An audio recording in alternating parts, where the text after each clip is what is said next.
Hi traders, thanks for stopping by thetradinganalyst.com. This is Taylor and we're going to take a look at a couple of charts here, and I'm going to give my analysis and my thought process, and you're going to walk away from this video with some newfound knowledge on technical analysis, as well as hopefully some profitable trade ideas based off of this analysis we're about to give you right now.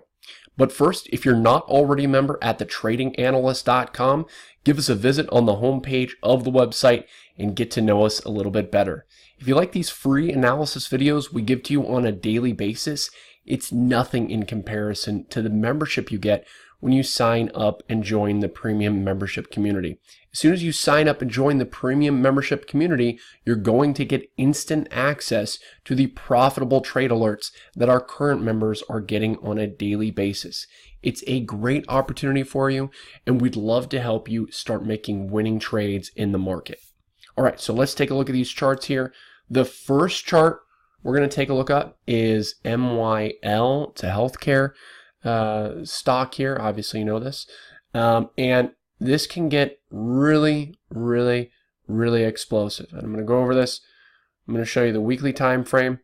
There's a lot of lines here, but what I want you to focus on is this downtrend line that we've made here since the middle of 2015. Started here. There's a rejection. Here it is, and here we are again, once again at this level, okay? Another thing that I want to point out too, really quick, first before I move on to the next thing, is that if you notice here, this trend line is getting hit spot on, okay? Spot on, so it's really respecting this angle, okay? Why is that important? Well, it's important because if and when it eventually breaks, you know that that's going to be significant, okay? Because it's been keeping this stock down for 2.5 years, okay? Or maybe more than that. Yeah, about 2.5 years it's kept this stock down, all right? Now we've got something we haven't seen in a long time as well. We also have the 50-week moving average where the price has been holding above the 50-week moving average for the first time since over here, back here in the beginning of 2015, before we broke down, okay? Another thing too is, as we headed lower, it was pretty orderly, okay? It was pretty orderly. It wasn't some big dump and some big pattern break. We just kind of went down very orderly a little bit. So to me, you know, this could be just some huge bull flag right here. Some huge bull flag ready to break out. The other thing I want to point out too is, if you zoom in here, you can see it, is we have a really nice somewhat of a head and shoulders or inverse head and shoulders pattern, okay? If you know me and you've been watching videos of mine for a while, you know that I'm not huge on technical patterns and, you know, the exact definitions of them. But when you see something that looks kind of like this, you know, that's what we really want to focus on, all right? So we've got the left shoulder, the head, here's the right shoulder, and then here's the neckline right there that's lining up perfectly with that downtrend here. So I'm going to go back to the daily time frame so I can discuss the next thing here. Is, if you look here, we're also right here at the volume point of control. Here's the volume point of control, these big red bars in green over here. So what is that? That's just where the most volume has been traded on MYL in the last 2 years, okay? That is very significant, hugely significant, and it's great that it's lining up perfectly with this downtrend line. So if we break over this price point, we're not only going to be breaking over the volume point of control, but we're also going to be breaking over this downtrend line at the same time. So the way that you get a high probability trade is when things like this line up, okay? You could easily trade the downtrend line, a break of that on its own, and this would be a good trade. Or you could easily play the break over the volume point of control, and that would be a good trade. But we have both of those things lining up at the same exact level, and when that happens, the odds of the trade working out are very high. Is it 100%? No, nothing is 100% for sure. Okay, we can't say that, but I do like the odds here if and when MYL breaches about $40, which is just where we're at right now. Then it can get pretty explosive. The first target would be $45, and I suspect that it'll get there and then kind of take a break and then potentially even break out even higher than this. I mean, this is a huge pattern here. So do not sleep on MYL. It's one of my favorite looking charts out there. So another thing, just really quick, I'm going to go over to BMY to show you what this can look like. All right, so here we are in BMY, same kind of setup. Here's that downtrend line, rejected, rejected, rejected. Here we are breaking over the downtrend line and the volume point of control right here at the same time. And as you can see, it went from $57 all the way up to about $67. So a $10 a move on this stock. That's a pretty big move in a very short amount of time. And see how it can get it pretty explosive. That's what I'm expecting here on MYL. And it's great that they're, you know, both in the same sector and industry. So just kind of showing you that as an example of what can happen. And this is pretty much almost an identical setup on MYL. Okay, except the only difference is that MYL is just a bigger version of it and going back 2 years, whereas the BMY pattern was maybe, you know, a 7 or 8 month pattern. I'd have to look at it again to go over the exact amount, but definitely MYL is much bigger pattern, so we could potentially see a much bigger breakout here for this stock. So that's MYL. The next one we're going to take a look at is Twitter. And Twitter here, just want to point out, we've got this uptrend line right here, this volume point of control support right here. If we head back into about $20.50 to $21, I suspect this level will get a bounce and then we'll continue higher from there. If for some reason that breaks and we break about $20, yeah, let's call it about, sorry about that. Okay, so let's say we break about, get out of here, $20 on Twitter. I definitely think it's going to head lower down to $18.50. But as it stands right now, this is support. Okay, this is big time support, and most likely we're going to get a bounce, and I think that's probably a good long entry right there. And if not, it's a good risk versus reward. You know, maybe a 50-cent loss is what I'd probably set it at about $20.50. So Twitter looking good for a bounce against this trend line and volume point of control. The next one we're going to take a look at is Amazon. And Amazon here, you can see bounced right where we had to, came down into support. You can see it was support from these levels here, bounced right around there. We called for the bounce around this level, okay? Didn't exactly hit our level. We called for a bounce at about 11.20, and the low of that day was 11.24. Okay, so hopefully you guys caught that low. You can watch the videos that we've been doing back here in early December that we were calling for a bounce there on Amazon. So now that we did bounce, what are we looking for? Well, we're coming up here to this resistance level right here. You can see it was resistance there, and these last several days we're just holding high and tight, building up that energy. So if we break over about 11.75, let's just make it a nice even number, a break of 11.75, to me that's going to signal a new breakout here for Amazon, and then I'd target up here at about 12.03. All right, 12.03 based off of the resistance of these 2 days right there. So definitely looking good for Amazon here, and you want to be paying attention to that break of this resistance because it's definitely a significant level.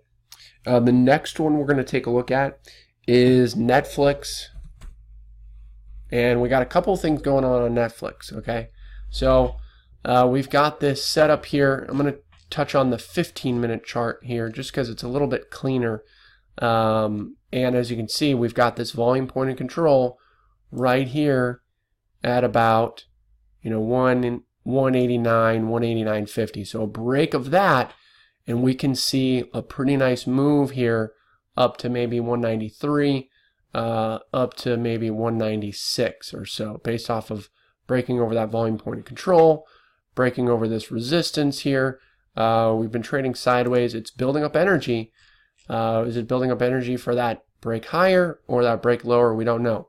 But if we do break higher, okay, if we do break higher, we've got a lot of resistance above us. So if we head up to 196, to me, that first test probably is going to get rejected, and then we'll come back down here into this level, okay? And then we're going to kind of squeeze between these two levels here.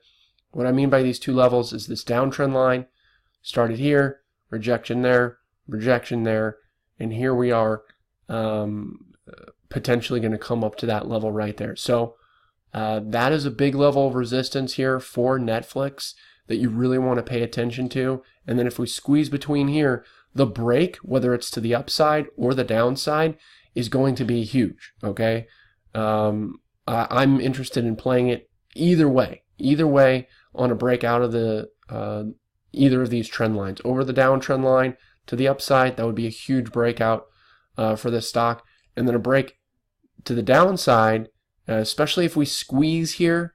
If we squeeze here and trade sideways within this range here for a little while, that would be building up more energy, and I'd be really, really interested in trading it really in both directions. So if we break to the downside, most likely I see, maybe head back down to this level here would be that first conservative target, and then maybe even down here at 166 where that pretty big level of support is. So we'll kind of see how it plays out. That's a long ways away, but it's definitely something that you want to keep in mind and pay attention to and take some notes on for the future. All right, so the next one we're going to take a look at is Priceline. Priceline here is, I'm just going to touch on the hourly chart here because it's a lot cleaner. So we've got, I'm going to clean up this chart, or I'll just delete all my trend lines there, and then you can see me draw them. All right, so here's the hourly chart. We've got a couple things going on. We've got this downtrend line started here at these highs. All right. And there's that one. Okay. And then there's this one started right here. And you can see all those highs getting hit. All right. High here getting rejected. There. And then we squeezed over that right there. So not only that, but we have this Bollinger Band squeeze right there on the hourly chart. And we also are breaking over the volume point of control. You can see right here, here's that volume point of control. We came into it right there, got a bounce, and now we're breaking over it right here. Very clearly, a very clear break of that level for Priceline. And I'm going to delete these trend lines here because I'm going to touch back on the daily chart, and it makes it a lot cleaner if you delete those intraday trend lines when you want to see it. So what I want to point out here is that we had this dip, this big drop here, which, by the way, we've been calling for a big drop on Priceline pretty much ever since we failed and we broke down right here. We called for the breakdown right here. All right, you can watch these videos we did back here in August on our YouTube channel and on the blog if you want to see that and kind of go over exactly why we called for the breakdown. But now I think that it's time for Priceline to bounce. All right, and if you notice here, you notice that I keep talking about, well, it's going to head up here and lower there. I don't care what direction stocks go in. Okay, they can go up, they can go down, they can go sideways.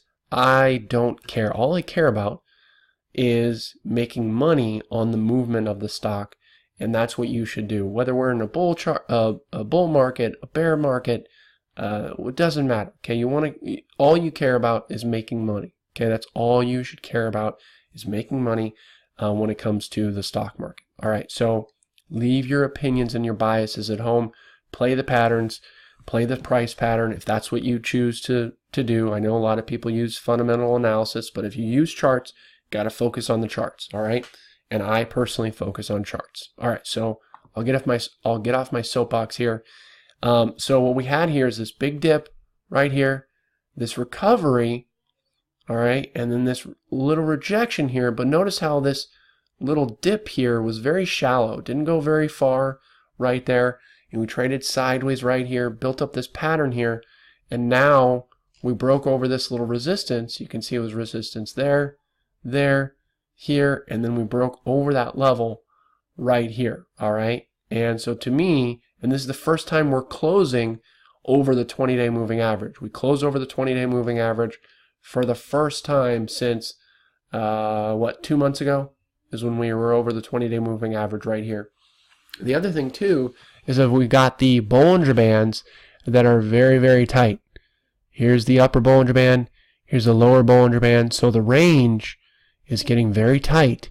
And what happens out of range compressions is range expansion. So we're going to trade sideways here. Bollinger Bands are going to get tight, and then we're going to have a big move. All right, so that's kind of what we're looking for here is a bigger move on Priceline. All right, so the next one we're going to take a look at is one that we called for the upside right here. We got our first target that was hit today at 335. That was our first conservative target, and we clearly broke over that. The next target, which I definitely think is most likely going to hit, is right around 354 approximately, 355, 354, somewhere around there. And that's based off of, if you look right here, it's some volume resistance right here. It's where some of the most volume has been traded here on Tesla. You can see it was resistance there. And also, if you draw a Fibonacci retracement level like I did right here, here's the Fibonacci retracement level. I drew it from the high here to the low here, and we've got that 61.8. You can see that on the left-hand side of your screen. That matches up perfectly with that level. So that level, I can definitely see giving Tesla some trouble here. We're going to pay attention to it and monitor it. I definitely think that that first test of it is definitely going to see some kind of a rejection, maybe come back down to 335, and then we'll kind of play it from there, okay? So 354, 355 is that level that you want to pay attention to for Tesla. I think it's going to get there, and then we'll kind of see how it reacts once it gets there. So thank you for stopping by and watching this video. I really hope that you learned a lot from watching this video. That's why we make these videos, so that you can learn and get better as a trader. If you want to learn and get even better as a trader and to start making winning trades as early as tomorrow, then sign up for the premium membership. As soon as you sign up and join the premium membership community, you're going to get instant access to the profitable trade alerts that we give our members on a daily basis. It's a great opportunity for you to start learning and getting better as a trader and to start making winning trades in the market.